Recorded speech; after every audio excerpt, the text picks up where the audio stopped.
చాలా ముఖ్యమైన విషయాల్ని మనం నేర్చుకుంటా ఉన్నాం.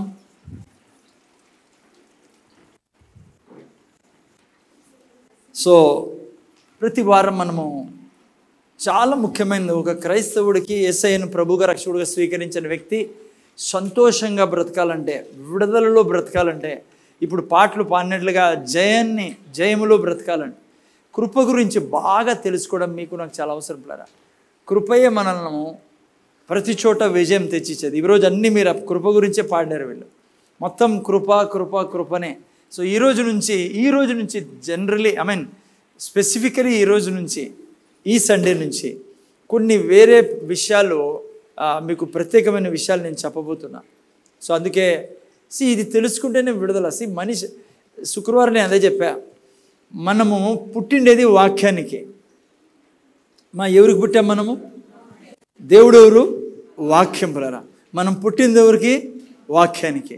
నేను నిన్న వారం ఇంకో స్టేట్మెంట్ కూడా ఇచ్చా, అసలు మీరు నేనే వాక్యం. పిల్లరా కదా, డీప్గా మీరు బైబిల్లో నుంచి అర్థం చేసుకోగలిగితే మీరు నేను వాక్యమై ఉన్నాం. ఎందుకంటే మనం ఎక్కడి నుంచి బయటకు వచ్చాం? వాక్యం. మీకు చెప్తున్నా ఇంకో విషయం, ఇంకో స్టేట్మెంట్ ఇవ్వమంటారా? వాక్యము ఏమాయను చెప్పండి, మీరు భయపడతారు. వాక్యము దేహధారి ఆయను. మీరు నిజం చెప్పమంటారా నాకు? మీరు నేను కూడా దేహాన్ని ధరించుకున్న వాళ్ళం. పిల్లరా, అర్థం నిజం ఇదే. యేసు ప్రభు ఏ రీతిగా వాక్యం ఏమాయను? దేహమాయను. మీరు నేను ఎవరు? ఆత్మను. పిల్లరా, మనం ఏం ధరించుకుని ఉన్నాం? దేహాన్ని. సో మీరు నేను వాక్యం. సో వాక్యము బ్రతకాలంటే ఏం కావాలి? వాక్యానికి వాక్యమే కావాలి. చేపని ఎవరు బ్రతికించారు? ఎవరు సృష్టించారు చేపని? దేవుడు. దేవుడు అనకండి, దేవుడు ఈజ్ ఎ క్రియేటర్. కానీ యాక్చువల్గా స్పెసిఫిక్గా చేపని ఎవరు సృష్టించండి? ఎవరు? ఇన్ని ఏళ్ళ నుంచి ఎండారు నీళ్ళని, చేపని సృష్టించింది ఎవరు? నీళ్ళు. ఎవరు సృష్టించినది? అందుకే చేప ఎక్కడుంటే బ్రతుకుతుంది? నీళ్ళలో ఉంటేనే. సో మీరు నేను సృష్టించబడింది ఎక్కడి నుంచి? మళ్ళీ నీళ్ళు అనొద్దండి, వాక్యం నుంచి. సో ఎక్కడుంటే బ్రతుకుంటాం? చెట్లు ఎక్కడి నుంచి సృష్టించబడ్డాయి? భూమి. సో చెట్లు ఎక్కడుంటే బతుకుంటాయి? సో నువ్వు నేను ఎక్కడుంటే బతుకుంటాం? వాక్యంలో. ఎందుకంటే మనము వాక్యమై ఉన్నాం యాక్చువల్గా. మళ్ళీ నాకు అనద్దండి ఎక్కడ రాసారు చూపిమని, మీరు అర్థం చేసుకోవాలంటే. 1 పేతురు 1 ఏం రాబడింది? మీరు క్షయబీజం నుండి కాక వాక్యమును అక్షయ బీజం నుంచి పుట్టినవారు మీరు నేను. అందుకే దేవునికి పుట్టి ఉన్నాం. దేవుడు ఏమై ఉన్నాడు? ఆది యందు దేవుడు వాక్యమై ఉన్నాడు. మనమేమై ఉన్నాం? వాక్యమై ఉన్నాం. సో అందుకనే ఏం కావాలో మనకు? వాక్యం కావాలా. సో అందుకని కృప విషయంలో చాలా జాగ్రత్తగా కృపను మనం నేర్చుకుంటా ఉన్నాం. ఇప్పటి నుంచి చాలా కొన్ని స్పెసిఫిక్ విషయాలు మనం నేర్చుకుంటాను. కన్ఫ్యూజన్ని దూరం చేసే విషయాలు మనం నేర్చుకుంటున్నాం. సో అందుకని ఈ సమయంలో మన యొక్క మామూలుగా మన ఎఫెసీ 2:8 నుంచి మొదలు పెడతాం. 2:8 ఏం రాబడింది నాయన? మీరు విశ్వాసము ద్వారా కృపచేతనే. సో మీరు నేను రక్షించబడ్డానికి కారణము విశ్వాసము ద్వారా కృపచేత మీరు నేను రక్షించబడి ఉన్నాం. పిల్లరా, అర్థమైందా? ఓకే. ఈరోజు మీరు ప్రతి వారం వినేది మీరు గుర్తు చేయాలని ఆశపడుతున్నా. కృప 3 ప్రాంతాల్లో పనిచేస్తుంది, 3 సెక్షన్స్లో. గుర్తుందా? ఫస్ట్ ఏంటి? ఏం గ్రేస్? కాపాడే కృప, సేవింగ్ గ్రేస్ మనం నేర్చుకున్నాం. మనం కృప ద్వారానే రక్షించబడి ఉన్నాం. రెండవ సెక్షన్ ఏంటి? Keeping grace. మనం కృప ద్వారానే కీపింగ్ తెలుగులో ఏమంటారు? కాపాడబడుతున్నాం. కాపాడబడుతున్నాం. మూడవది ఇప్పుడు నేర్చుకుంటా అనేది ఏది? ప్రతి ఆదివారము లివింగ్ బై గ్రేస్. మనము కృప ద్వారానే జీవిస్తూ ఉన్నాం. సో అందుకనే నా రక్షణ కృప విశ్వాసం ద్వారా వచ్చినది. రక్షణే కాదు, ప్రతిదీ మన జీవితంలో మనకి ఏం కావాలన్నా ఈ రెండింటి ద్వారానే మనకు లభిస్తుంది. దేవుని కృప, మన విశ్వాసం. ఓకే. సో కృప అంటే ఏంటి? మనము చేయలేనిది దేవుడు చేశాడు. పిల్లరా, దాన్నే కృప అంటాం. మనం ఏం చేయలేం? మనం రక్తం తేలేము, పరిశుద్ధ రక్తం మనం తేలేం, నిష్కల్మషమైన రక్తం మనం తేలేం. ఇది కూడా దాని ద్వారానే మనకు రక్షణ. అందుకని దేవుడు ఏం చేశాడు, తన కుమారుణ్ణి తన రక్తం ఇచ్చి పంపించాడు. అందుకే యేసు ప్రభు దేహంలో ఏ రక్తం ఉండేది, దేవుని రక్తం ద్వారా. ఓకే, అర్థమైందా? సో దేవుడు ఏం చేశాడంటే మనము చేయలేం, మనం తేలేం, ఆ పరిశుద్ధ రక్తం తేలేం, ఆ పాపం నుంచి విడిపించే రక్తం తేలేదు. అందుకే ఆయన రక్తాన్ని పంపించాడు. ఎవరి ద్వారా? తన కుమారుణ్ణి, శరీరాన్ని ఇచ్చి తన కుమారుని.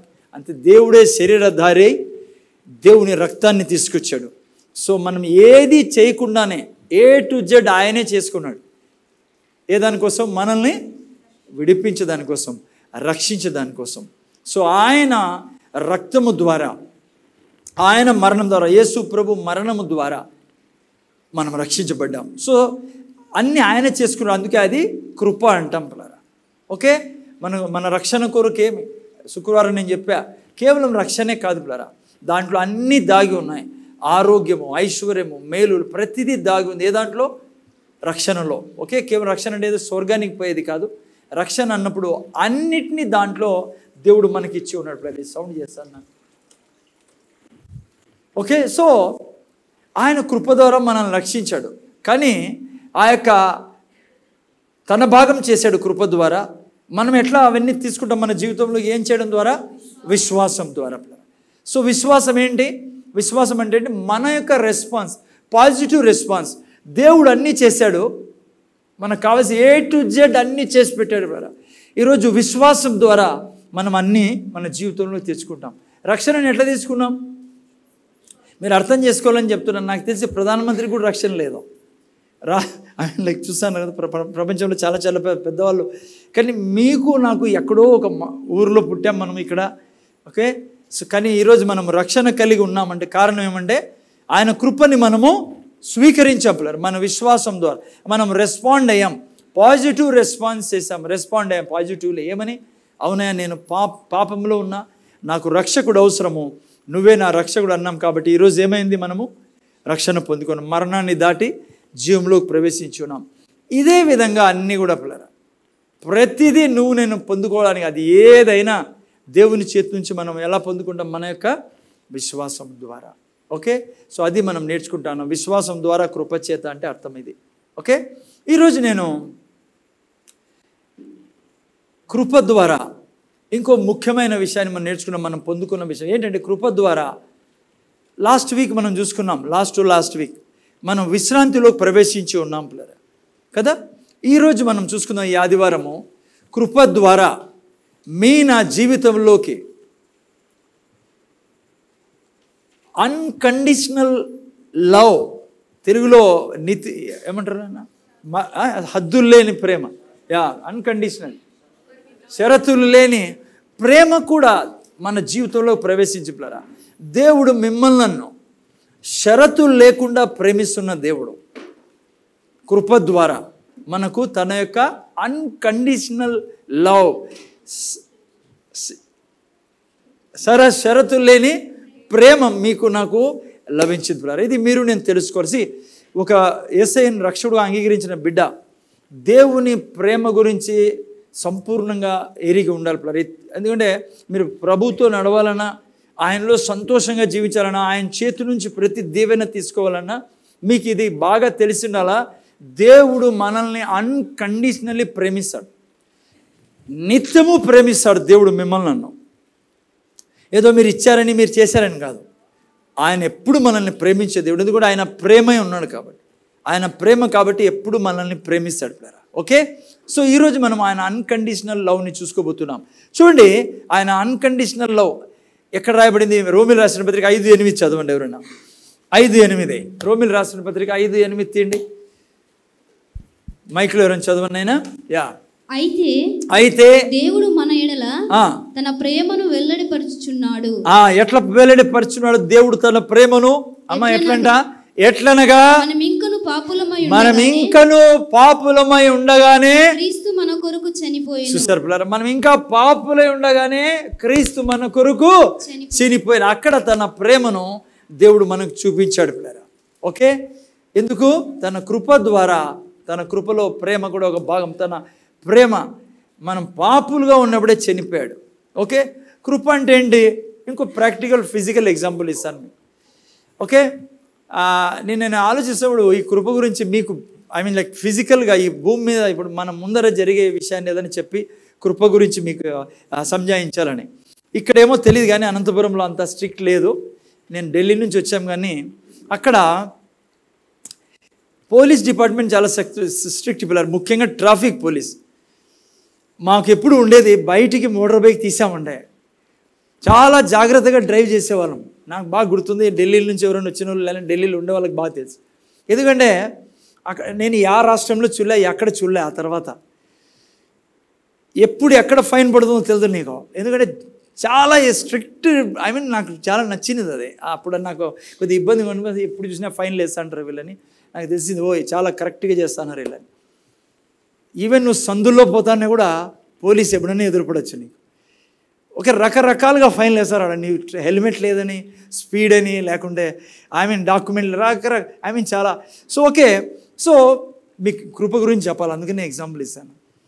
సో జనరలీ ఇక్కడ ఎప్పుడు చూడలేదు కానీ నేను హైవేలో చాలా చోట్ల పోయాను, బెంగళూరు అంతా, ఢిల్లీలో, ఈవెన్ సిటీలో కూడా కొద్దిగా లైక్ హైవే ప్రాంతంలో పోతే మీకు వాళ్ళు పోలీసులు బండి పెట్టుకుని నిలబడుకుంటారు. వాళ్ళ దగ్గర ఒక వెహికల్ ఉంటుంది, అది ఏమంటారు దాన్ని, స్పీడోమీటర్ ఏమో సంథింగ్, స్పీడ్ రీడ్ చేసేది. ఓకే, నేను ఒకసారి ఇరుక్కున్నా, అందుకని ఓకే ఎక్కడ ఎవరు ఎట్లా పట్టుకున్నారో తెలియదు.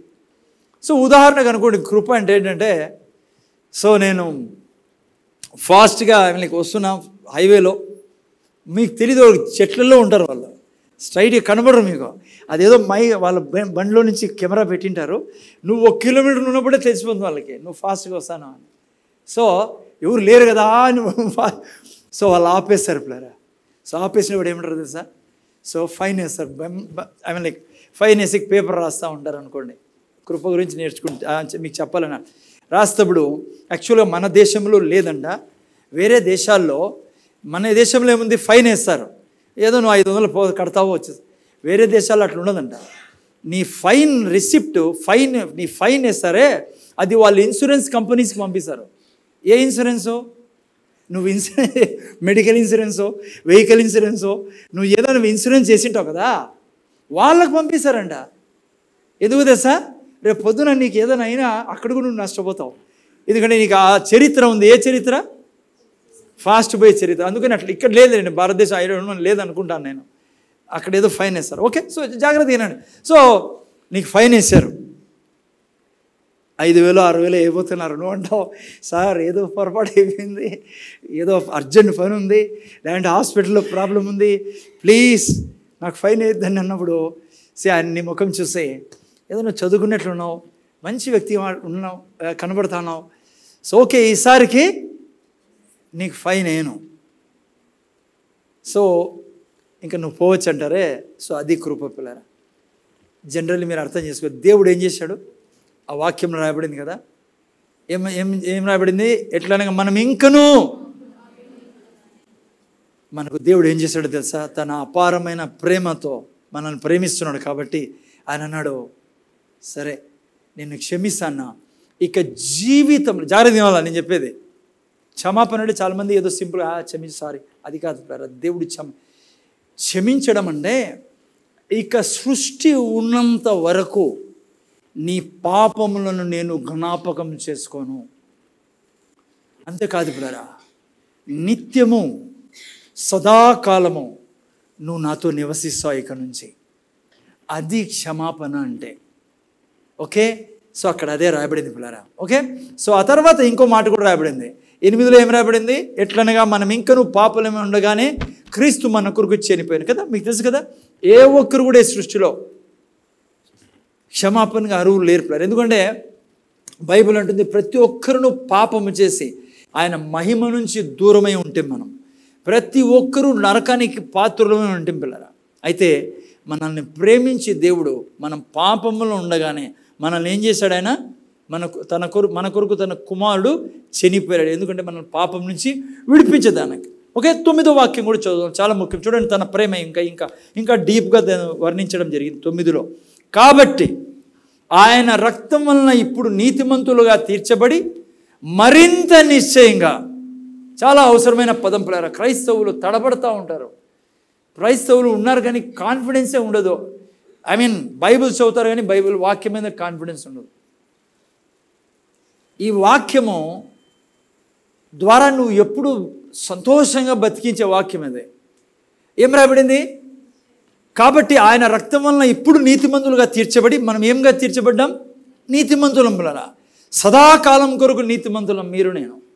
ఆ తర్వాత అంటాడు, మరింత నిశ్చయంగా ఆయన ద్వారా ఉగ్రత నుండి మీరు రక్షింపబడదు. ఆయన ద్వారా ఉగ్రత నుండి అంటే ఏంటి అర్థం? దీనికి ముందర చూడాల.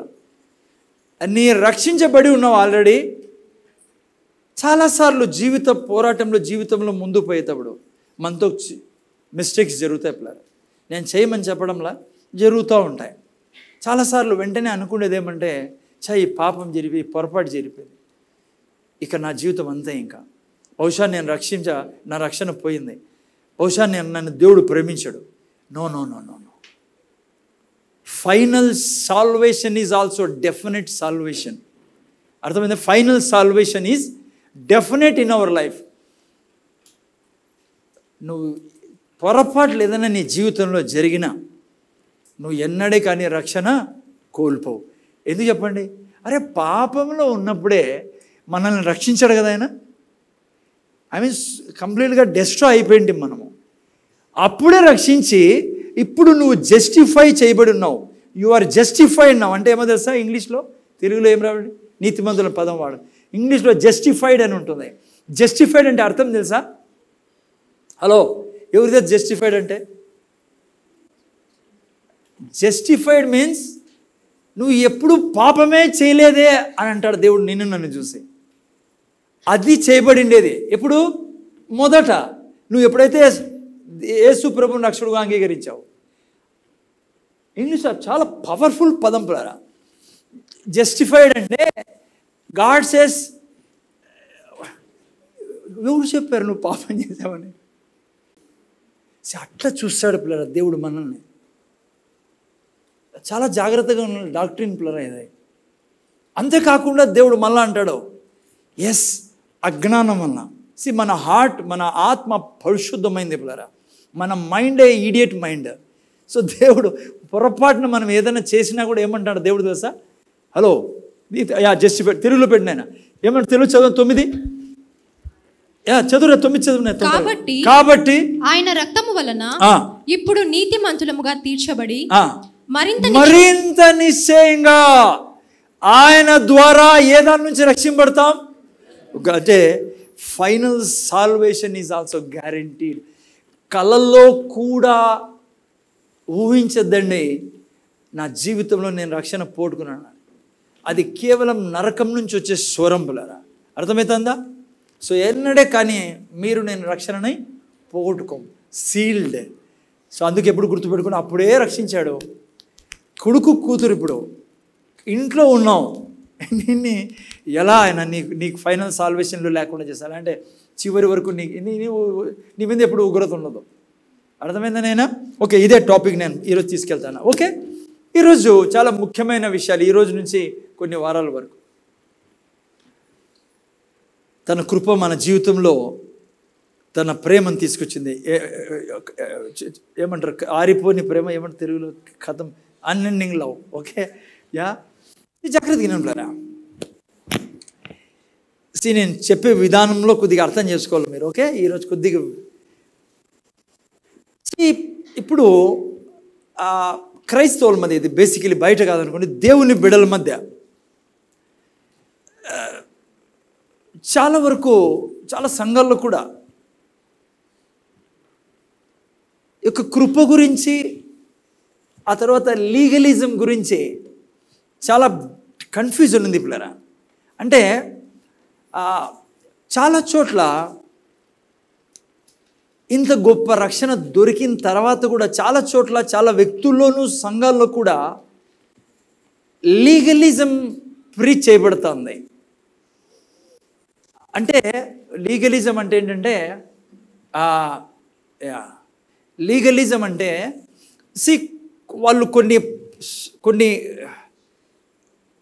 కొన్ని కొన్ని రూల్స్, కొన్ని పద్ధతులు, కొన్ని రూల్స్ వాళ్ళు పెట్టేసేసి సంఘంలో మీరు దీన్ని చేయాలా, లేకుంటే మిమ్మల్ని దేవుడు ప్రేమించడు, దేవుడు దీవించడని కొన్ని అట్లా, దాన్ని లీగలిజం అంటాం.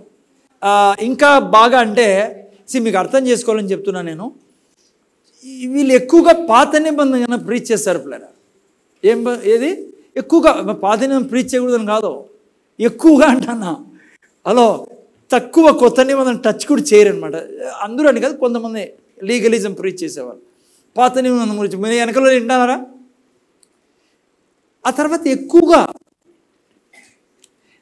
ధర్మశాస్త్రాన్ని క్రైస్తవుల మీద, సంఘం మీద రుద్దేకి ప్రయత్నం చేస్తూ అంటారు. అంటే రుద్దుతూ అంటారు వేసి దాన్ని. ఈరోజు దాని గురించి మనం నేర్చుకోవాలి. ఓకే ఓకే, డీటెయిల్గా వెళ్తా, వరి కాకండి. సో అందుకనే కృప గురించి ప్రీచ్ చేయకుండా లీగలిజం గురించి చాలా ప్రీచ్ చేసే సంఘాలు కూడా ఉన్నాయి, వ్యక్తులు కూడా ఉన్నారు. ఎట్లా, అది ఉదాహరణకు చూడండి.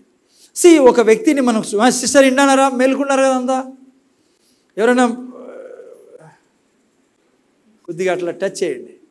ఓకే, ఎందుకంటే కొద్దిగా ఇట్లా ప్రీచింగ్స్ ఎట్లుంటాయంటే, ఓకే, వాడు కూడా కోరుకోడు ఇట్లాంటివి వినాలా, మిగతావన్నీ వినొచ్చు. ముందర చూడండి జాగ్రత్త పిల్లరా. ఓకే, సపోజ్ మనం సువార్త చెప్పేకి వెళ్తాం, ఎవరితో సువార్త చెప్తాం. ఓకే, సువార్త చెప్పేటప్పుడు ఏం చెప్తాం వాళ్ళతో ఏమంటామంటే, అరే బ్రదర్ అండ్ సిస్టర్, ప్రభు దగ్గర రండి, నువ్వు ఎంత ఘోర పాపివైనా ఆయన నిన్ను క్షమించేవాడు, నిన్ను ప్రేమిస్తున్నాడు, ఆయన నీ కొరకు ప్రాణం పెట్టాడు, నీ కొరకు చనిపోయిన వాడు, ఆయన నిన్ను చాలా ప్రేమిస్తాడు, నువ్వు ఏ స్థితిలో ఉన్నా వచ్చేయి. దాంతోపాటు పాట కూడా పడతాం మనం, ప్రతి ఘోర పాపమును కడిగాను. మంచిది, అదే నువ్వు అదే చేయాలా, అదే చెప్పాలా. కానీ వచ్చిన తర్వాత ఆయన యేసు ప్రభువుని నమ్ముకున్న తర్వాత చిన్న పొరపాటు కూడా చేశాడనుకోండి కదా, మనం ఏం చేస్తాం మనకు తెలుసు. అట్లే సంఘాల్లో కూడా సంఘాల్లో మనం పిలుస్తాం, వాళ్ళతో అంటాం, ఎస్ వచ్చేసాయి, నువ్వు ఏ దుర్మార్గుడైనా సరే, ఎంత పాపంలో ఉన్నా సరే, నువ్వు ఎంత చెప్పుడైనా సరే, ప్రభు 2 చేతులు చాపి నేను పిలుస్తున్నాడు. తన రక్తం నిన్ను పరిశుద్ధపరిచే రక్తం, నీ సమస్త పాపాలను తుడిచేసే రక్తం. ఎస్, వాళ్ళు వస్తారు పిల్లలు, యేసు ప్రభువుని రక్షకుడుగా అంగీకరిస్తారు. వచ్చిన తర్వాత వాళ్ళు ఏదైనా చిన్న పొరపాటు చేశారనుకోండి, తప్పు జరిగింది అనుకోండి, అంటే ఎదుగుతున్నారు కాబట్టి ఆత్మీయంగా ఎట్లా చేస్తాం చాలాసార్లు. ముఖ్యంగా లీగలిజం ఉండే చోట పిల్లరా, మరి వాళ్ళ గురించి చెడు మాట్లాడడం లాంటి, ముఖ్యంగా సంఘం అంతా ఆ తప్పుని గురించి గాసిప్ చేయడం జరుగుతుంది. ఆ వ్యక్తి అనుకుంటాడు, పిలిచినప్పుడు ఏమేమో చెప్పారు వీళ్ళు, పాపములు ఏమన్నారు, వచ్చిన తర్వాత రక్షణ పొందుకున్న తర్వాత ఏంది రాయిలు ఇట్లా చేస్తాడని నాతో కదా.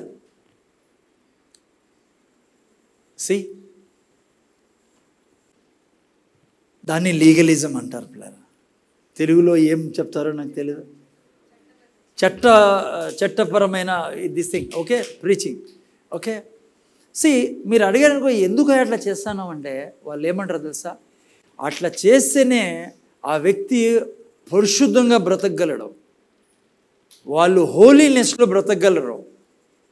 అట్లా కండెమ్ చేసే ప్రీచింగ్ చేస్తేనే, లేకుంటే కండెమ్నేషన్ చేస్తే, అంటే వాళ్ళ మీద ఒక ఏమంటారు దాన్ని, ధర్మశాస్త్రం రుద్దితే, ఆ చట్టం రుద్దితే ముందుకు పోతే మీకు అర్థమవుతుంది. డోంట్ వరీ, ఓకేనా. ఓకే, సో అట్లా రుద్దినప్పుడు అట్లా ఎందుకు రుద్దుతారు అంటే, అట్లా చేస్తే, అట్లా కండెమ్ చేస్తే ఎట్లా అన్నప్పుడు వాళ్ళ దగ్గర వచ్చే స్టేట్మెంట్ ఏంటంటే, అట్లా చేస్తేనే పరిశుద్ధంగా బ్రతుకుతారు బ్రదర్, అట్లా చేస్తేనే సంఘము పరిశుద్ధంగా ఉంటుందని. జాగ్రత్తగా వినండి, వినేదానికి చాలా బాగుంటుంది. దయతో ముందే డిసిజన్ తీసుకోదండి. మీరు డిసిజన్ తీసుకోదా, రాంగ్ చర్చ్లో ఉన్నాం రా మేమని, హలో ప్లీజ్ అంతా అయిపోయింది. ఓకే, మీకు నేను జీవం ఇచ్చే మాటలు ఇవన్నీ. ఓకే, ముందుకెళ్దాం. చాలా బాగుంటుంది అట్లా, ఐ మీన్ లైక్ ఇట్లా చేస్తే పరిశుద్ధంగా అవుతారనే ఇది బాగుంటుంది, వినేకి బాగుంటుంది. కానీ అది బిబ్లికల్ వే కాదు. నేను చెప్తున్నా ఇంకో విషయము, అట్లా చోట నువ్వు పరిశుద్ధంగా జీవించడం చాలా కష్టమైపోతుంది. నువ్వు పరిశుద్ధంగా వాక్యానుసారము ఆ ప్రీచింగ్ ద్వారా జీవించలేవు. వినేక్ బాగుంటుంది, అట్లా ఖండం చేసినప్పుడు అట్లా బాగా చెప్పి ఇది నీ ప్రార్థన ముందుకు పోదు, నువ్వు నీ దేవుడు ఆశీర్వించడు, నువ్వు ఇది చేయలేదు, నువ్వు ఇది చేయాలా. వినీకి బాగుంటుంది కానీ చేయలేం పిల్లరా. హలో నాకు తెలుసు నేనేం చెప్తాను, జాగ్రత్త వినండి. ఎస్, ఒక వ్యక్తి కంప్లీట్ ట్రాన్స్ఫార్మేషన్ అవసరం. అంటే ఒక వ్యక్తి యేసు ప్రభుని రక్షకుడుగా అంగీకరించి సంఘంలోకి వచ్చిన తర్వాత, ప్రభులోకి వచ్చిన తర్వాత ఎస్ ఆ వ్యక్తి కంప్లీట్ ట్రాన్స్ఫార్మేషన్ అవసరం. ఆ వ్యక్తి పాపము చేయకుండా, పాపాన్ని అసహించుకుంటూ అనుక్షణం పరిశుద్ధంగా జీవించడం, అది ఉంది. ఆ ట్రాన్స్ఫర్మేషన్ కావాలా నాకు, మనకు, మన సంఘానికి, ప్రతి ఒక్కరికి ప్రభువును స్వీకరించడానికి. కానీ పద్ధతి అది కాదు. కండెమ్నేషన్, లీగలిజం, ధర్మశాస్త్రం నీ మీద రుద్దడం వల్ల నువ్వు కాలేవు. నీ మీద కృప రుద్దడం వల్లనే నువ్వు లేచి నిలబడతావు జీవితంలో.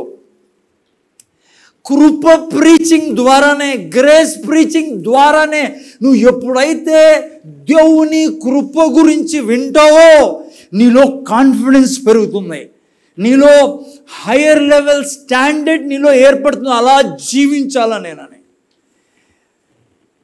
లీగలిజం, కండెమ్నేషన్ ప్రీచింగ్ లేకుంటే నీకు ధర్మశాస్త్రంతో రుద్దడం వల్ల, నీకు భయపెట్టడం వల్ల నువ్వు ఎప్పుడు పైకి రాలేవు. ఎప్పుడైతే నువ్వు దేవుని కృప గురించి నువ్వు ఎంత వింటావో నువ్వు సింహంలో లేచి నిలబడతావు. అందుకే నిన్ను నీతిమంతుడుగా చేస్తేనే నువ్వు సింహంలో నిలబడగలవు. నీలో ఉన్న నీతిని బయటికి తెస్తానే. అందుకే పౌలు ఏమన్నాడు, అపోస్తలుడు పౌలు తెలుసా, ఐఎమ్ క్రూసిఫైడ్ విత్ క్రైస్ట్.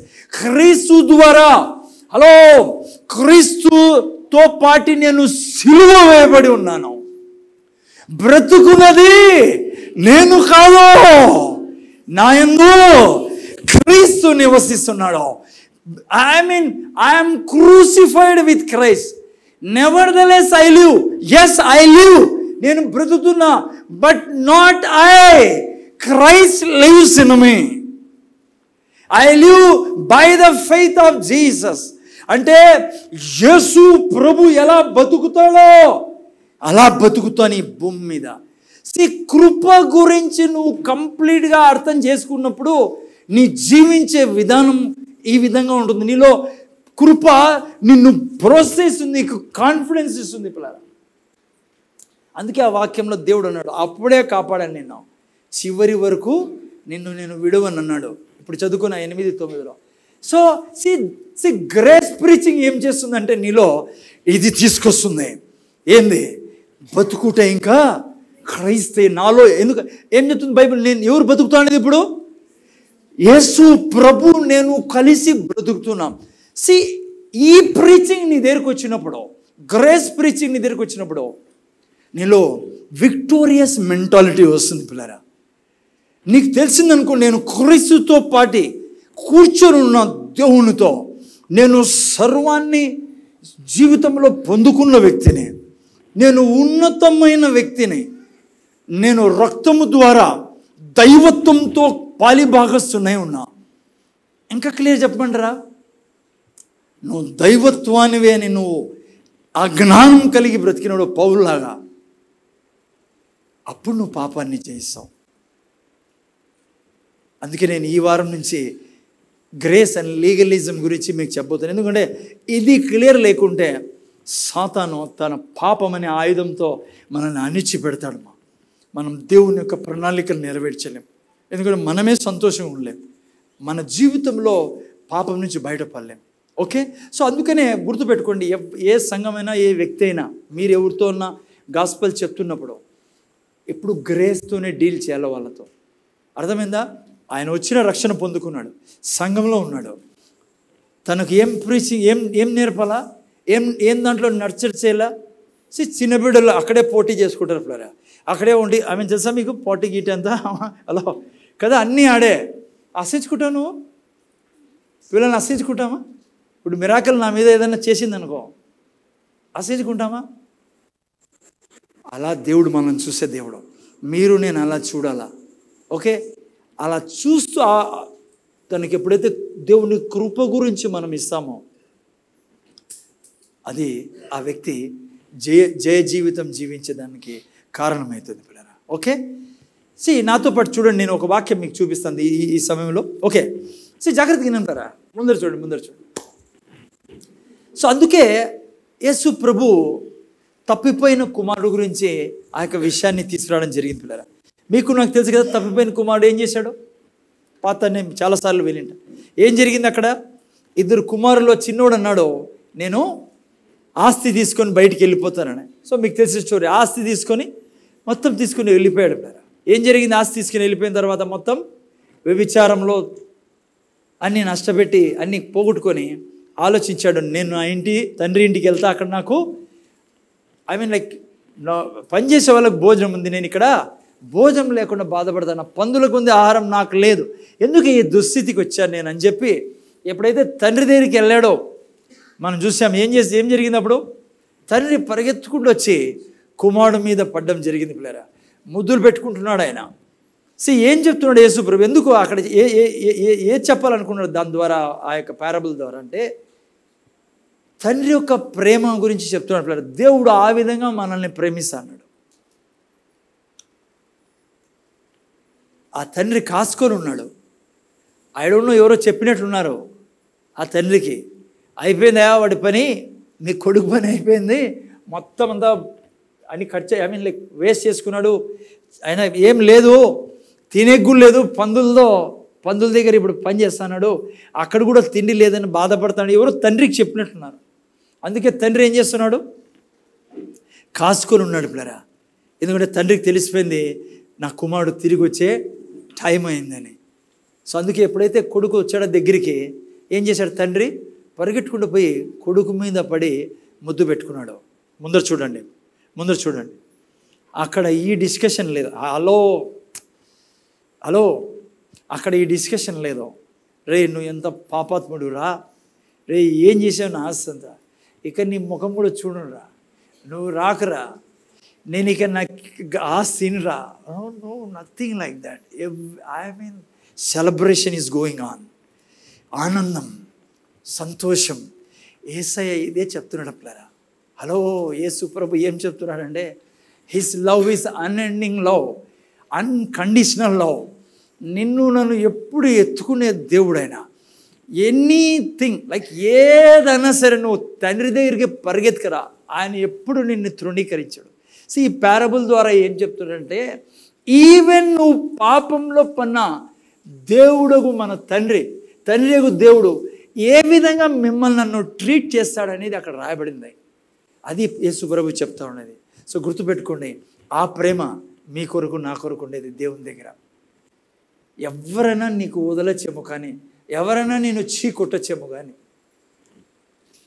ఆయన ఎన్నడూ నేను వదలడుమా. ఇది మీకు నిర్ధారణ. అప్పుడే నువ్వు క్రైస్తవుడు ఆనందిస్తావు. అర్థమైందా? పాపం పక్కన పెట్టండి, నేను వస్తా అటుకు కూడా. Don't worry. పాపం నీ దరిదాపులు రాకుండా జీవించే జీవితం నీకు ఇచ్చిన దేవుడు. ఏమంటే నువ్వు తెలుసుకోవాలా, దాన్ని అర్థం చేసుకోవాలా. ఓకే, ఇప్పుడు రండి పోదాం లీగలిజంలోకి. కృపలో రోమిల్ రాసిన పత్రిక 6:14 తీయండి. రోమిల్ రాసిన పత్రిక 6:14 చదువుతారు ఎవరైనా? మీరు కృపకే గాని, చూసారా, మీరు కృపకే గాని ధర్మశాస్త్రమునకు లోనైన వారు కారు గనుక పాపము మీ మీద ప్రభుత్వము చేయదు. ఇంకో చోటు చూస్తే ఏ లేదు అని రాయబడింది. జాగ్రత్త, ప్రభుత్వం అంటే కూడా అదే. అర్థమైందా? అవి చాలా ఇంపార్టెంట్ బైబిల్లో వాక్యం. ఎప్పుడైతే నువ్వు ప్రభువుగా స్వీకరించావో ఆ క్షణం నుంచి ఏమైందమ్మా నీ జీవితము? మీరు కృపకే గాని ధర్మశాస్త్రములకు లోనైన వారు కారు గనుక పాపము మీ మీద ప్రభుత్వం చేయదు. ఇప్పుడు నేను ముందర చూడండి, మీ మీద ఎందుకు ప్రభుత్వం చేయదు? ఎందుకంటే మీరు కృప ద్వారా రక్షింపడినారు, మీరు కృప కింద ఉన్నారు కాబట్టి. ఏం ప్రభుత్వం చేయదు మీ మీద? అయితే మీరు ధర్మశాస్త్రం కింద వచ్చారనుకోండి, ఎవరు ప్రభుత్వం చేస్తారు మీ మీద? పాపం. సో మిమ్మల్ని నేను ధర్మశాస్త్రం కిందికి తీసుకొచ్చాను అనుకోండి, మీ మీద ఏం ఏలుబడి చేస్తుంది? పాపం ఏలుబడి చేస్తుంది. సో అందుకే చాలా చోట్ల ఈ యొక్క ప్రీచింగ్, ఈ యొక్క ధర్మశాస్త్రం ద్వారా లేక లా తీసుకొచ్చి లీగలిజం ద్వారా ప్రీచ్ చేయడం ద్వారా చాలామంది ఏమనుకుంటారంటే దీని ద్వారా పాపం విడిచిపెడతాడు మనిషి అని. నాకు తెలుసు మంచి తాపత్రయం ఇది, మంచి సంకల్పరా. మీరు బాగా అర్థం చేసుకోవాలి నేను ఏం ప్రీచ్ చేశాను, ఏది ఎగనెస్ట్ లేదు ఎవరి కోసం కూడా. వారు గొప్ప గొప్ప దైవజనులు, వారు పరిశుద్ధులు, ప్రభు కొరకు ఆహర్నిశలు జీవించేవాళ్ళు, ప్రాణాలనే దేవుని కోసం ఇచ్చిన వాళ్ళందరూ ఇట్లా ప్రీచ్ చేసేవాళ్ళు కూడా. వారు వివాహాలు లేకుండా చాలామంది ప్రభు కొరకు సర్వాన్ని సమర్పించుకునేవాళ్ళు. కానీ అదే అంటారు కదా, దేవుడు జ్ఞానం లేక, అది చాలా అవసరం పిల్లరా. క్రైస్తవుడికి చాలా అవసరమైనది జ్ఞానం. మీలో జ్ఞానం లేకుండా చేయాలండి. సో నేను ఎవరికి విమర్శించడం కాదు, కానీ సత్యాన్ని అర్థం చేసుకోవాలి. సత్యం మనల్ని స్వతంత్రం చేస్తుంది. చూడు, చాలామంది ఏమంటారంటే ఇలా ప్రీచ్ చేయడం వల్ల ధర్మశాస్త్రాన్ని ఇది చేయి, ఇది చేయి, ఇది చేయకుంటే దేవుడు ఇది చేయడు, ఇది చేయి, ఇది చేయి, కొన్ని రూల్స్ పెట్టేసి ఇదే వేసుకోవాలా, ఇదే ఉండాలా, ఇట్లే జుట్టు, so many things are there. దాని ద్వారా అనుకునేది ఏమంటే పరిశుద్ధంగా వ్యక్తి మారుతాడు, పరిశుద్ధతలో జీవిస్తాడు. ఒక వ్యక్తి అన్నాడు, బ్రదర్ జాగ్రత్త వినండి, మేము ఒక చర్చికి వెళ్తా అంటే ముందు ఎవరు ఏం కథ అని వద్దు, డీటెయిల్స్ జస్ట్ వింటానండి, మీరు అందరూ అట్లా వాళ్ళేలేండి. సో తను ఏమన్నాడంటే, మేము ఒక చర్చికి వెళ్తా అంటే అక్కడ ప్రీచింగ్ అప్పుడు ఏం జరిగేదంటే మా ముఖం మీద కొట్టినట్లు అనిపించేది, మాకు అంటే చంపకాయలు కొట్టినట్లు పడా పడా అనిపించేది. మేము ప్రీచింగ్ వినేటప్పుడు ఎప్పుడు అనిపించేది, రే నేను ఎంత వెదవని, చెడ్డోని, నేను ఎంత దుర్మార్గం, నేను అసలుకి ఎప్పుడురా నేను నా జీవితం మారేది, నేను ఎప్పుడు అసలుకి ప్రభు కొరకు బ్రతుకుతా, ఏంటి నా బ్రతుకు ఇది అనిపించేది సార్ ప్రీచింగ్ విన్నంతసేపు. ఆ తర్వాత సార్ అప్పుడప్పుడు ఏడ్చేవాళ్ళం కూడా, వినాలనైనా ఏం చేసేవాళ్ళు, ఏడ్చేవాళ్ళం కూడా. ఎందుకు? ఏంటిరా నా బతికేది, చాలా బాధపడేవాళ్ళము ఆ ప్రీచింగ్ విని. ఇంటికి వెళ్ళిన తర్వాత నా భార్య నాతో అనేది, నీకోసమే ఈరోజు ప్రీచింగ్ అంతా. నేను అప్పుడప్పుడు నా భార్యతో అనేవాడిని, నీ గురించే ఈరోజు. ఇలా ఉండేది సార్ మా పరిస్థితి. ఒక చోటుకి వెళ్ళేవాళ్ళం మేము, ఆ ప్రీచింగ్ అంతా కూడా అలా ఉండేది. కానీ వీటికి వచ్చిన తర్వాత, హలో నువ్వు చూస్తే నూతన సృష్టి, నీతిమంతుడివి, నువ్వు పరిశుద్ధుడివి, నువ్వు సింహాసనాసనుడివి, నువ్వు దైవత్వంతో కలిసి పాలిభాగస్తుడివై, నువ్వు వెలుగై ఉన్నావు. ఇవన్నీ ఏంటంటే మాకు చర్చ అనిపించడం లేదు సార్. ఇది ఏమనిపించడంలా? నేను చెప్పే ఇదే రైట్ చర్చ్. ఇంకా వస్తానే ఉండు, నువ్వు ఎట్లా తయారవుతావో చూస్తూ నువ్వే. నేను ఒక ప్రశ్న అడిగా, ముందర చూడాలా. నువ్వు బాధపడతా ఉంటివి, ఏడుచుకుంటా ఉంటివి, నువ్వు కృంగ తీసుకుంటా ఉంటివి, నీకు నువ్వే ఖండం చేసుకుంటా ఉంటివి. నేను ఇంకెప్పటికీ బ్రతకలేమో ప్రభువులా, ఈ వాక్యాలు అంత బాధపడినావు, నువ్వు మళ్ళీ ఎందుకు మార్చలేకపోయావు జీవితాన్ని? ఏమో సార్, బయటికి పోవాలంటే నాకు అప్పటి వరకు ఆ తర్వాత నేను ఎప్పుడు అనుకున్నాను, నేను ఈడేట్నే కదా, ఇంకంతే నా బతుకొని. కానీ ఇక్కడ వచ్చి విన్నాక నేనెవరో, దేవుని దృష్టిలో నేనెవరో, నేను ఏం చేయబడ్డానో నేను ఇప్పుడు నిలబడగలుగుతున్నా. ప్లరా అది తేడా, అదే ఆ వాక్యం చెప్తానేది. మీరు కృపకే కానీ ధర్మశాస్త్రంకు లోనైన వారు కారు. అంటే నేను మిమ్మల్ని ధర్మశాస్త్రానికి మాటికి లోన్ చేస్తానని అనుకోండి, నువ్వు యేసు ప్రభులో నువ్వు ఏం చేయబడ్డావు అది చెప్పకుండా నేను మీకు మాటికి ధర్మశాస్త్రానికే లోన్ చేస్తా ఉండే, మీరు లోన్ అవుతా ఉండే, మీరు ఏ దానికి దాసులే బతుకుతారు? పాపానికి. ప్లరా బైబుల్ క్లియర్గా చెప్తుంది, నీవు నేను ధర్మశాస్త్రానికి లోనైన వారం కాదు, అందుకే మీ మీద నా మీద ఏం రాజ్యం చేయకూడదు?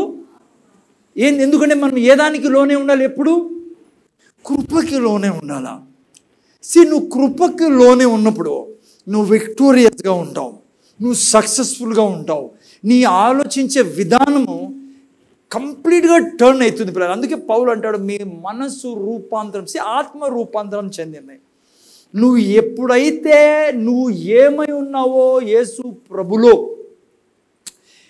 దాన్ని అనుక్షణము ధ్యానిస్తూ, దాన్ని చెప్తూ, దాన్ని నువ్వు తీసుకోవడమే కృప కిందికి రావడం. అలా ముందర చూడండి ఆయన, నువ్వు నేను ఎక్కడ విజయం సాధించలేము, ఏ విధంగా కూడా నువ్వు ధర్మశాస్త్రానికి కిందికి. ధర్మశాస్త్రం అంటే నేను చెప్తా, వరి కాకండి, వస్తా వాటికి. ఓకే, ఎందుకు ధర్మశాస్త్రం ఉండదో? ఓకే, అందుకే జాగ్రత్త తినంటారా. హలో ముందర చూడండి, హలో ముందర చూడాలరా. అందుకే నేను నువ్వు నా జీవితపు ప్రతి క్షణము కృప కిందికి తీసుకురాలా. మీరు నేను బ్రదర్ వింటానారా? కిందికి కృప కిందికి పిల్లరా. అనుక్షణం ఈవెన్ నీకు చెప్తున్నా, నీ భార్య కృప కిందికి తీసుకురాలి. అనుక్షణం నీ భర్తని కృప కిందికి తీసుకురాలి, నీ సంఘాన్ని కృప కిందికి తీసుకురాలి. ఏంటి కృప కిందికి తీసుకురాలంటే? కృప కిందికి తీసుకురాలంటే మనం యుద్ధంలో ఉన్నాం పిల్లరా. We are in the battle. అమ్మ అర్థమవుతుందా?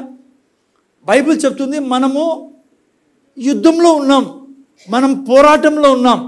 అందుకే పౌలు అంటాడు, నేను మంచి పోరాటం పోరాడుతుని. ఏ పోరాటంలో ఉన్నాం? మంచిగా చెప్తున్నారు మీరు, చెప్పండి ఇంకోసారి. ఏ పోరాటం? కృప అన్నీ ఇచ్చింది. పోరాటం ఏందని? ఏ పోరాటం అనుకునేది? సో నువ్వు కృప కిందికి రావాలంటే ఏం ఉపయోగించాలా? విశ్వాసాన్ని. నువ్వు ఏం చెప్తావు ప్రతి క్షణము? నీ వాక్యం మీద నిలబడే విశ్వాసం. నువ్వు సాతాన్ అంటాడు, నువ్వు పాపివి అంటాడు వాడు. నువ్వు ఎప్పుడైతే నేను నీతిమంతుణ్ణి, అది కృప కిందికి తేవడం. నువ్వు ఎస్ అన్నావా వానికి, వాడు నిన్ను బంధించి పెట్టేస్తాడు. పక్కన పెట్టండి, పాపం చేది పక్కన పెట్టినావు. ఫస్ట్ నువ్వు ఇది యాడ్ నిలబడినావు, అది ముఖ్యం. అది నిలబడితే ఇది ఏం లేదు, అది పనిచేయదు నీ జీవితంలో. ఏది? పాపం నీ మీద ప్రభావం చూపలేదు. అందుకే నన్ను ఎప్పటికీ పాపం కిందకి తీసుకోకూడదు, ధర్మశాస్త్రం కిందకి తీసుకోకూడదు కదా. నువ్వు నేను ఎప్పుడు కృప కిందకి తేలా. అందుకే మీ పిల్లలు చెప్పాలి, రే బాబు నువ్వు ప్రభు యొక్క కృపలో ఉన్నావు, నువ్వు రక్తం కింద ఉన్నావు, నువ్వు రక్షణ పొందుకున్న బిడ్డ, నువ్వు చేయగలవు, నీకు అసాధ్యమైంది ఏదో, దేవుడు నీతో ఉన్నాడు. అందుకే నేను శుక్రవారం చెప్పా, నీ భర్త తప్పు చేసినప్పుడు నువ్వు ఏం మాట్లాడతావో అది తింటావు. అందుకే నువ్వు ఏం మాట్లాడాలి అప్పుడు? దేవుని కృప గురించి మాట్లాడాలి తనతో, నువ్వు లేపాలి ఆ వ్యక్తిని. ఓకే, నేను పర్లేదు. ఓకే, అందుకే నేను ఒక దేవుని యొక్క ప్రిన్సిపల్ని గుర్తుపెట్టుకోలేదు. ఇప్పుడు నేను ధర్మశాస్త్రం కింద తీసుకోను. తప్పు జరిగింది, ఉదాహరణగా తప్పు జరిగింది, ఏం చేయాలా? ప్రభు సన్నిధిలో, ప్రభువా ఇది నీ వాక్యం, ఇది నేను నమ్ముతున్నా. దేవుని సన్నిధిలో మనము కరెక్ట్ చేసుకుని ముందుకు వెళ్తూ ఉండాలి. ఎన్నికి వెళ్ళకూడదు. అది కృప కింద పెట్టడం అంటే. ఏమవుతుంది? ఎందుకు అక్కడ ఆ మాట రాయబడింది? మీ ధర్మశాస్త్రంలోనే వారు కారు కనుక, అందుకని పాపం మీ మీద ప్రభుత్వం చేయడం. ఎందుకు? చూడండి ఏం రాయబడింది. మొదటి కొరింథీయులకు రాసిన పత్రిక 15. చూడండి ఏమవుతుంది. నువ్వు ధర్మశాస్త్రానికి లోనైతే ఎందుకు కృపకు లోన్ కావాలా? ధర్మశాస్త్రానికి నువ్వు లోన్ అయితే ఏం రాజ్యం చేస్తుంది? నీ మీద పాపం రాజ్యం చేస్తుంది అన్నాడు. కారణం ఏంటి? ఏమిస్తుంది? ఏమైంది? 50 చదువునైనా 15, 55, 52 వాక్యాలు చదువుతాం. ఓ మరణమా నీ విజయం ఎక్కడా? ఓ మరణమా నీ ముల్లెక్కడా? చదువు నేను. మరణపు ముల్లు పాపము, పాపమునకున్న బలము ధర్మశాస్త్రమే. చాలు. పాపానికి బలం ఇచ్చేదేది? ధర్మశాస్త్రం. అందుకే ధర్మశాస్త్రం లోనైనా అనుకో, పాపానికి ఏమొస్తుంది? బలం వస్తుంది. ఇక్కడ చూడండి ముందు. ఓకే, ధర్మశాస్త్రం ఏంటి అమ్మ? ధర్మశాస్త్రం ఏంటి? మనం 10 ఆజ్ఞలు దేవుడు ఇచ్చాడే, దాన్ని ధర్మశాస్త్రం అంటాం. ఓకే, ఏనండి, ఇంకా చాలా ఆజ్ఞలు ఉన్నాయి, కానీ ఈ 10 ఆజ్ఞలని జనరల్లీ మనం ఏమని పిలుస్తాం? లా అంటాం ఇంగ్లీష్లో, తెలుగులో ధర్మశాస్త్రం అంటాం. ఓకేనా? అర్థమైందా? అసలు దేవుడు ధర్మశాస్త్రాన్ని ఎందుకు ఇచ్చిండేది? దేవుడు ధర్మశాస్త్రాన్ని ఇచ్చినది మనం దాన్ని చేసి నీతిమంతులు అయ్యేదానికి కాదు, పరిశుద్ధులు అయ్యేదానికి కాదు. ధర్మశాస్త్రం దేవుడు ఇచ్చింది ఎందుకంటే నీలో నాలో ఉన్న పాపాన్ని చూపించేదానికి. ఎందుకంటే మనిషి ఏం ఒప్పుకోడు? పాపిరాను అంటే ఒప్పుకోడు మనిషి. అమ్మ ఉదాహరణకి ఒక గుడ్డి వ్యక్తి ఉన్నాడు అనుకోండి, ఇక్కడ నువ్వు అన్నావు అనుకో, అయ్యా నేను నడుపుతానంటే లేదు నేను నడచగలను అంటాడు. లేచి పడినప్పుడు 2 సార్లు 3 సార్లు చేలు తట్టుకొని అప్పుడేమంటా, అప్పుడు నువ్వు అడిగినావు అనుకో, నేను హెల్ప్ చేస్తున్నప్పుడు అంటాడు హెల్ప్ చేయి, నేను నడవలేనులే అని. సో అట్లా మనిషి యొక్క ప్రవృత్తి ఏంటంటే నేనేం పాపం చేశా. సో దేవుడు అంటాడు నువ్వు పాపం చేయలేదా, ఈ ఆజ్ఞలు పాటించాం. ఇజ్రాయెల్ జనంగా ఉన్నారు, ఎన్నన్నా ఇమ్మని మోసే ఈజీ మనం పాటిస్తామని. సో దేవుడు 10 ఆజ్ఞలు ఇచ్చాడు. సో 10 ఆజ్ఞలు ఎందుకు ఇచ్చాడు తెలుసా? వాళ్ళు పోయేవాళ్ళు వాళ్ళ చేత అయ్యేది కాదు. ఏమని చూపిస్తున్నాడు దేవుడు ఆ యొక్క ధర్మశాస్త్రం ఇచ్చంటే, నీ హృదయం మంచిది కాదురా, నువ్వు పాపివి, నువ్వు పాపము ద్వారా బంధించబడి ఉన్నావు. నీ పాపం నీకు తెలవాలంటే నీకు నేను ధర్మశాస్త్రం ఇస్తేనే నువ్వు నా దగ్గరికి వస్తావు. ఎందుకంటే నువ్వు ధర్మశాస్త్రాన్ని చేయలేవు, ఆ 10 ఆజ్ఞల్ని పాటించలేవు. ఇంకోటి ఉంది రూలు, ఆ 10 ఆజ్ఞలు. ఆ 10 ఆజ్ఞల్లో నువ్వు 9 చేసి 1 చేయకున్నా మొత్తం ఫెయిలే. తెలుసా? ఓల్డ్ ఎస్ఎస్ఎల్సీ ఎంతమంది తెలుసు? మీలో ఎవరు లేరండి ఓల్డ్ ఎస్ఎస్సీ వాళ్ళు. అమ్మా 81, 82లో నేను ఎస్ఎస్ఎల్సీ చేశాను. అప్పుడు కూడా లేదు ఇది ఓల్డ్ ఎస్ఎస్ఎల్సీ. అంతకు ముందు ఉండింది తెలుసా ఎంతమంది ఓల్డ్ ఎస్ఎస్ఎల్సీ అంటే అప్పుడు ఏముండేదంటే 6 సబ్జెక్టులో మొన్న వింటానవా 1 ఫెయిల్ అయినావు అనుకో అన్నీ రాయాలా. ఎట్లుండేదో ఆ కాలంలో అందుకే ఇప్పుడు ఎంఎస్సి చదివిన వాళ్ళ కంటే అప్పుడు 10th క్లాస్ చదివిన వాళ్ళు మంచి బ్రిలియంట్. ఓకేనా? అందుకే చాలా జ్ఞానం ఉంటుంది. ఐ మీన్ వాళ్ళ ఓల్డ్ ఇంగ్లీష్ కూడా వాళ్ళు చూడండి మీరు అంతా. ఓకే అయినా ధర్మశాస్త్రం అట్లా అది. అందుకే మీరు పౌలు రోమిల రాసిన పత్రిక 7:8 వాక్యాలు చదివితే ఆయన అంటాడు, నేను అన్ని ఆజ్ఞలు చేసేకి వెళ్ళాను కానీ ఆ 10వ ఆజ్ఞ నా చేత కాలేదంటాడు. ఏదది? నీలో ఏ యొక్క దురాశ ఉండకూడదని. ఈ మిగతా 9 బయట చేసేటివి, తండ్రిని గౌరవించు, తల్లిని గౌరవించు, వాళ్ళని గౌరవించు, వీళ్ళని ఓకే 9 ఈజీనే. అంటే ఆయన అంటానండి ఈజీ అని, ఎవరికి ఈజీ కాదని చేయలేము. అవి చేసే కాదు ఇచ్చిన అసలు దేవుడు. అవి నేను చెప్తా మళ్ళీ చేయొద్దు అంటారా అని, అది కూడా వస్తుంది మీకు. నేను వస్తా అటుకి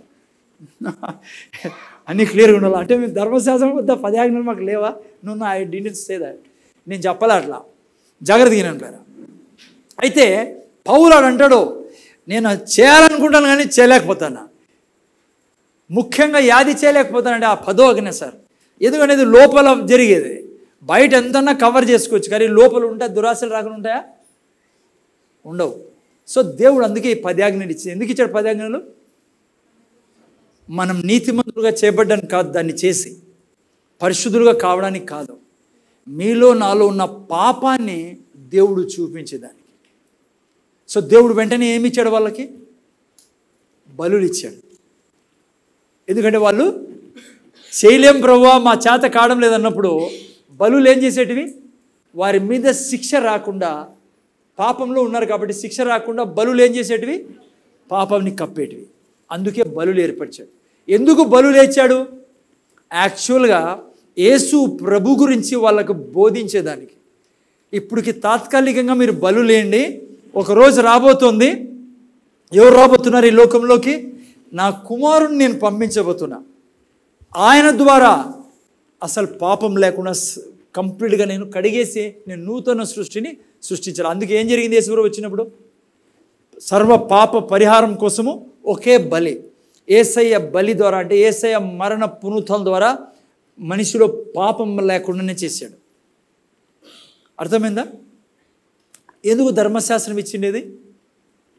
పాపాన్ని మీలో పాపం తెలుసు, మీలో పాపం ఉన్నారని తెలియజేయడానికి.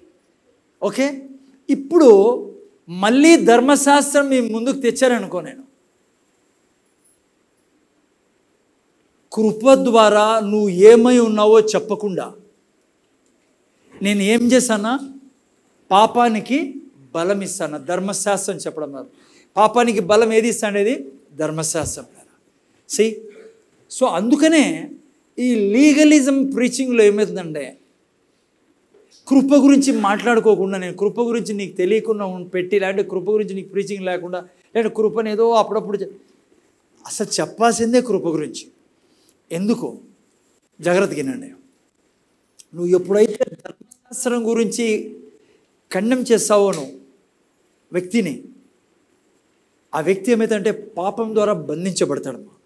ఆ యొక్క మనస్సు ఉండేకి క్రైస్తవుడు ఉండొచ్చు, చర్చిలోకి రావచ్చు, అన్నీ ఉండొచ్చు, కానీ అందరితో కలిసి వెళ్తా ఉండే లోపల ఆ వ్యక్తికి తెలుసు నేను సరిగ్గా లేనని. ఎందుకంటే నువ్వు ఏ దానికి బలం ఇచ్చావు? తనలో ఉన్న ధర్మశాస్త్రం ద్వారా పాపాన్ని రేపావు నువ్వు. సో ఆ వ్యక్తి ఎప్పుడు కూడా నమ్మడు నేను బయటకు వచ్చానని. సో జాగ్రత్త వినంటారా, ఎప్పుడైతే నువ్వు కృప గురించి చెప్తావో, కృపలో నువ్వు ఏం చెప్తావు? నీకు యేసు ప్రభు మరణ పునరుత్థానం ద్వారా ఏం జరిగింది, నువ్వు ఎవరివి, నువ్వు నూతన సృష్టివి, నువ్వు నీతిమంతుడివి, నువ్వు అభిషక్తుడివి, నువ్వు యేసు ప్రభు మీద ఉన్న అభిషేకం నీ మీద ఉంది, నువ్వు అన్నిటినీ యేసు ప్రభు ద్వారా జయించిన వ్యక్తివి, నువ్వు మరణాన్ని దాటి జీవంలో ఉన్న వ్యక్తివి.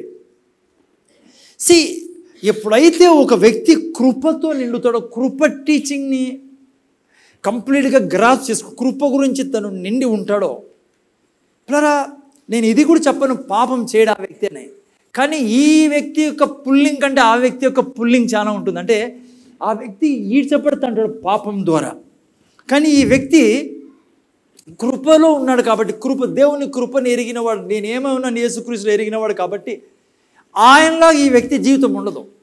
ఈ వ్యక్తి జీవితంలో ఈ వ్యక్తికి తెలుసు తను ఏమై ఉన్నాడో కాబట్టి బయటకు వస్తాడు. పాపం చేయకుండా ఉండలేని నేను చెప్పాల మీకు, కానీ బయటకు వస్తాడు. ఓకే, కానీ కృప గురించి బాగా అర్థం చేసుకొని, కృప టీచింగ్లో ఉండే చోటికి నువ్వు వెళ్తూ ఉండి, కృప గురించి క్షుణ్ణంగా నీకు అర్థం. ఏంటి కృప గురించి అంటే? సింపుల్గా చెప్పాలి, యేసు ప్రభులో మీరు నేను ఏమై ఉన్నాం, మీరు నేను నీతిమంతులైన, పరిశుద్ధులైన, అభిషక్తులై ఉన్నాం, దైవత్వంతో నిండి ఉన్నాం, దేవునితో పాలిభాగస్తున్నాం. ఇప్పుడే చెప్పారు పరిశుద్ధాత్మ దేవుడు నేను కలిసి ఉన్నాం లోపల. ఎవ్రీ ప్రామిస్, అబ్రహాము ఆశీర్వాదం. ఇవి నీ దగ్గర ఉన్నప్పుడు నువ్వు ఆ విధంగా ధర్మశాస్త్రాన్ని నెరవేరుస్తావు. అర్థమవుతుందా మీకు? నేను చెప్పల 10 ఆజ్ఞలు మంచి 10 ఆజ్ఞలు పరిశుద్ధమైనవి, దేవుడిచ్చిన ఆజ్ఞలు, కానీ ఆ విధంగా నెరవేర్చలేవు నువ్వు 10 ఆజ్ఞలని. కానీ నువ్వు పాపం నుంచి బయటకు వచ్చిన వ్యక్తివి, నీతిమంతుడివి, దేవుని నీతి నీకు ఇవ్వబడింది, నీకు యేసుక్రీస్తు ద్వారా అసాధ్యమైనది ఏదీ లేదు. ఇప్పుడే పౌలు గారు చెప్పినట్లుగా గలతీ 2:20లో ఐఎమ్ క్రూసిఫైడ్ విత్, నేను యేసు ప్రభు ద్వారా యేసు ప్రభుతో నేను సిలువ వేయబడున్నా, ఇప్పుడు బ్రతుకున్నది నేను కాదు, నా యందు క్రీస్తు, నేను క్రీస్తు కలిసి జీవిస్తాను అన్నప్పుడు జాగ్రత్తగా ఉంటారా. ఎప్పుడైతే ఈ విషయాన్ని నువ్వు అర్థం చేసుకున్నావో, నీ తల్లిని నువ్వు ప్రేమిస్తావు, నీ భార్యను నువ్వు గౌరవిస్తావు. నేను చెప్తున్నా ఇంకో విషయం, 10 ఆజ్ఞలు నెరవేర్చడం చాలా ఈజీ. అంటే ఇంకో చెప్తున్నా, ధర్మశాస్త్రం నెరవేర్చడం చాలా ఈజీ. ఎందుకంటే కృప నీకు ఆ శక్తి ఇస్తుంది, ఆ సామర్థ్యం ఇస్తుంది. జాగ్రత్తగా అంటారు. పౌలు కాదు, యోసేపు జీవితం చూడండి. ఎవరి జీవితం? యోసేపు జీవితం. నేను మీకు అడుగుతా, ఎందుకు యోసేపు పాపం చేయకుండా చివరి వరకు దేవునితో నిలబడి గొప్ప సాక్ష్యంగా, గొప్ప వ్యక్తిగా మారాడు? చిన్ననాటి నుంచే యోసేపుకు దేవుడు తెలియజేశాడు తను ఎవరో, తను ఏం కాబోతున్నాడో, తనను దేవుడు ఎందుకు సృష్టించాడో, ఏం కాబోతున్నాడో, దేవుడు ఏం చేయబోతున్నాడో. ఈ విషయాలు తనలో ఉన్నాయి కాబట్టే కదా మనం బైబిల్ చదివాం, మనం అని తీసి చదివించిన పనిలే మీకు. అదే ఆ వ్యక్తిని పాపం చేయకుండా ఏం దేవుడు ఆలోచిస్తున్నాడు తన కోసం ఆ స్థితికి చేర్చింది. జాగ్రత్తగా ఒక వ్యక్తి రక్షింపబడిన తర్వాత, యేసయ్యలోకి వచ్చిన తర్వాత, ఆ వ్యక్తి గురించి దేవుడు ఆ వ్యక్తికి ఏం చేశాడో, ఆ వ్యక్తి గురించి ఏమేమి పెట్టాడో, ఏ విధంగా దేవుడు ఆయన చూడాలనుకున్నాడో, ఏమేమి ఇచ్చేసాడో, ఆల్రెడీ ఎక్కడ చేర్చబోతున్నాడో, ఆ వ్యక్తికి దేవుని కృపని నువ్వు చూపించినప్పుడు ఆ వ్యక్తి అబద్ధం చెప్పేది ఉండదు, ఆ వ్యక్తి డబ్బు దొంగలించేది ఉండదు. మళ్ళీ యోసేపు దగ్గర రండి, జాగ్రత్త ఆలోచించండి ప్లారా. యోసేపుకి క్లియర్గా తెలుసు, దేవుడు దర్శనాల ద్వారా చూపించాడు, యోసేపు నేను నా కృప ద్వారా నీకు ఇవన్నీ చేయాలనుకుంటున్నా, ఇది నా ప్లాన్ నీ ఎదుట పెడుతున్నా నేను. అందుకే యోసేపు ఎప్పుడు దాన్ని పట్టుకొని ఉండేవాడు.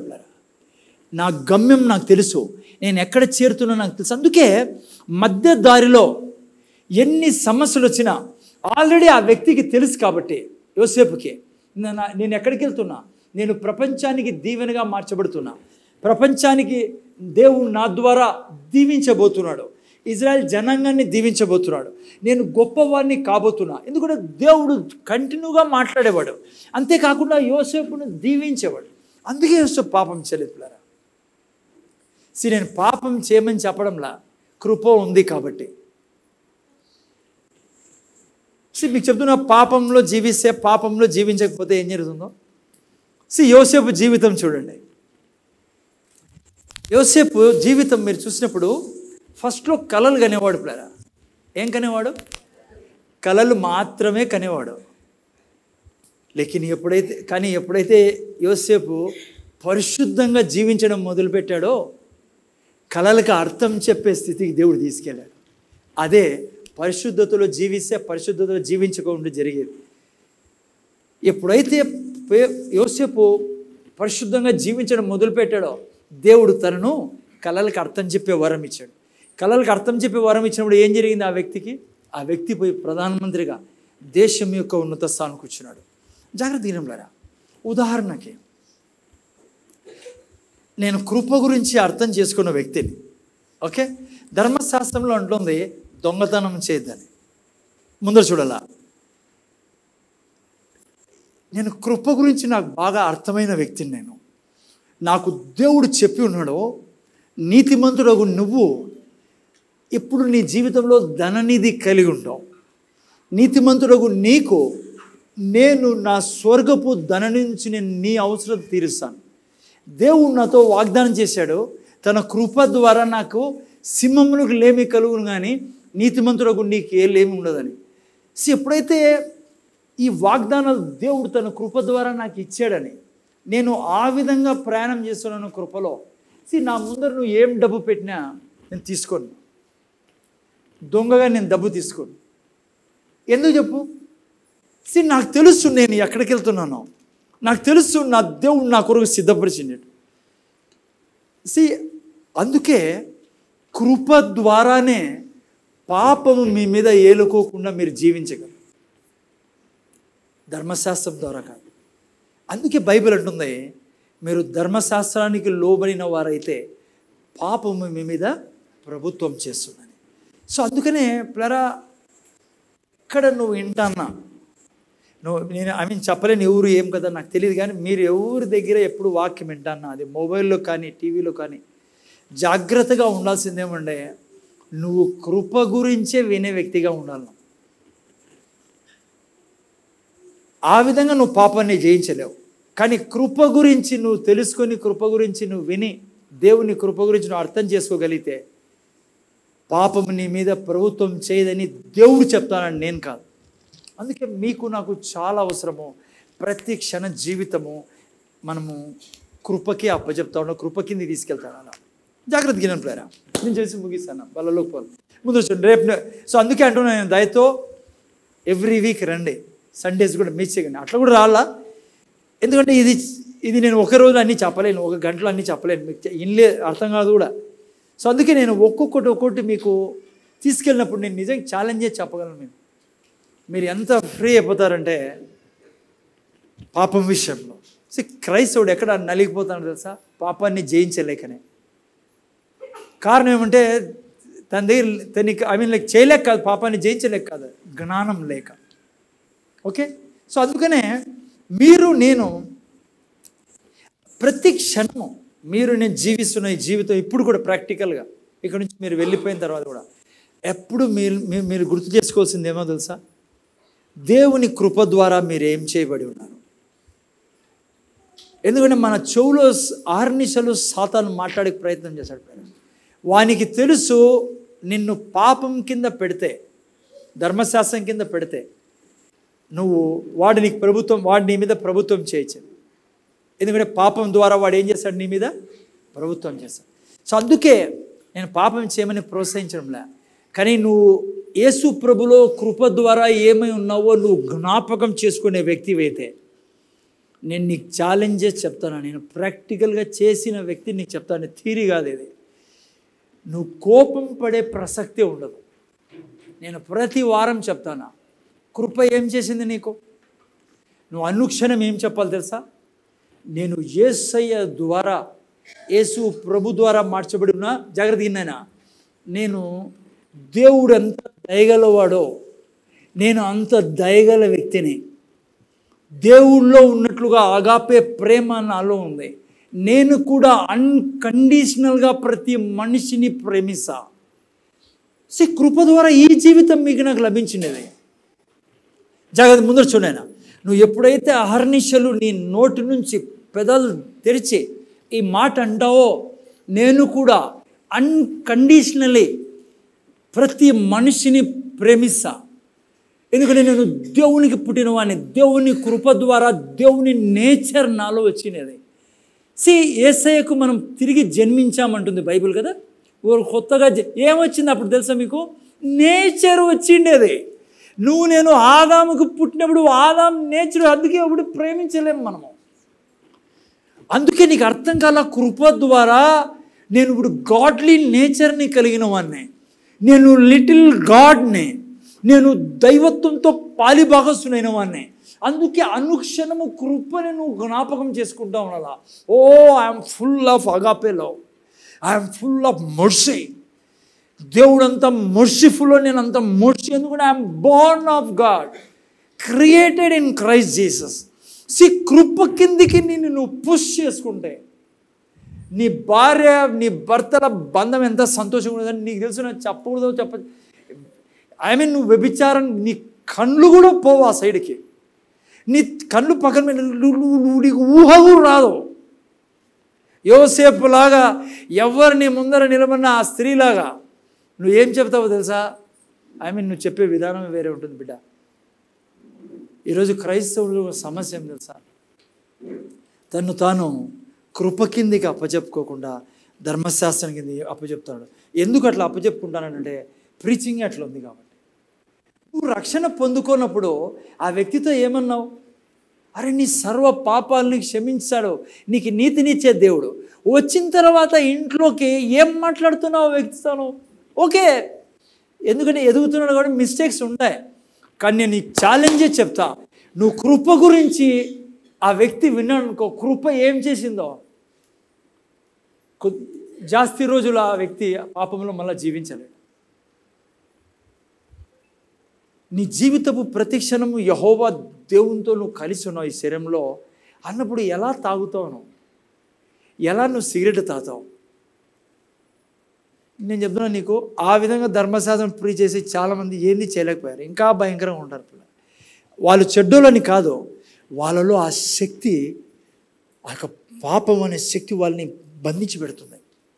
చేతులు కట్టేసిన ద్వారా మంచోళ్ళే వాళ్ళు, బిడ్డలు, దేవుని బిడ్డలు స్వర్గానికి వెళ్తారు, కానీ ఇక్కడ స్వాతంత్రంగా ఉండలేరు. కానీ నువ్వు కృపలో ఉన్నావని నీకు తెలిసే పాపం నీ మీద ఏం చేయి, నీవు ప్రభుత్వం చేయి. అందుకే నోరు తెరిచి ఎప్పుడు ఏం చెప్పాలా? లవ్, ప్రేమ, దయ, కనికరంతో నిండిన వాడిని, జాలి, దీర్ఘశాంతము, ప్రేమతో నిండిన వాడిని. దేవుడు ఎట్లా మనుషుల్ని ప్రేమిస్తాడో నేను అట్లా ప్రేమిస్తా. ఎందుకంటే కృప ద్వారా దేవుని నేచర్ నాలో వచ్చినది. నేను కామం లేని వాడిని, నా దేవునికి కామం లేదు. నా దేవుడు క్రోధం లేనివాడు, నా దేవుడు లోభం లేనివాడు, దురాశ లేనివాడు. నా దేవునికి పుట్టి ఉన్నా, నా తండ్రికి నేను పుట్టి ఉన్నా, నా తండ్రి నన్ను చేర్చుకుని ఉన్నాడు. నా తండ్రిలాగా నేను లోభం లేకుండా జీవిస్తా. నేను నీ ఛాలెంజ్ చేస్తున్నా.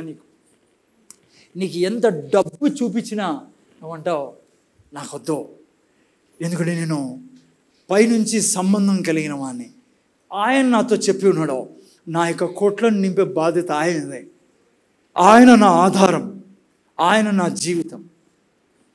ఇది ప్లరా కృప, లీగలిజం అని ఉండే మధ్య తేడా. సో అందుకే ఎప్పుడు కూడా కృప కిందకి తీసుకురండి, పాపానికి బలం ఇవ్వకండి. పాపం మీ మీద రాజ్యం చేయదు. ఏంటి కృప? మీరు ఎంతవరకు విన్నారో, యేసు ప్రభులో ఏమై ఉన్నారో అది. ఓకేనా? హలో, ఎప్పుడైతే అలా జీవిస్తావో పాపాన్ని నీ మీద రాజ్యం చేయి. కళ్ళు మూసుకొని ప్రార్థన చేసుకున్నాం. Thank you lord. కృతజ్ఞతలు తండ్రి. నాయన, ఏమైతే మేము విన్నామో నాయన, నీ కృప గురించి, లీగలిజం గురించి తండ్రి, విన్న బిడ్డలు కేవలం విన్నవారు కాకుండా ఈ వాక్యాన్ని సాతాన్ని ఎత్తుపోకుండా తండ్రి, ఈ వాక్యంలో రానున్న వారాల్లో మేము ఇంకా ఏమేమైతే నేర్చుకోబోతున్నాం వాటి అన్నిటినీ ఆయన జీర్ణించుకొని వాటి ప్రకారం జీవించడానికి సహాయం చేయి.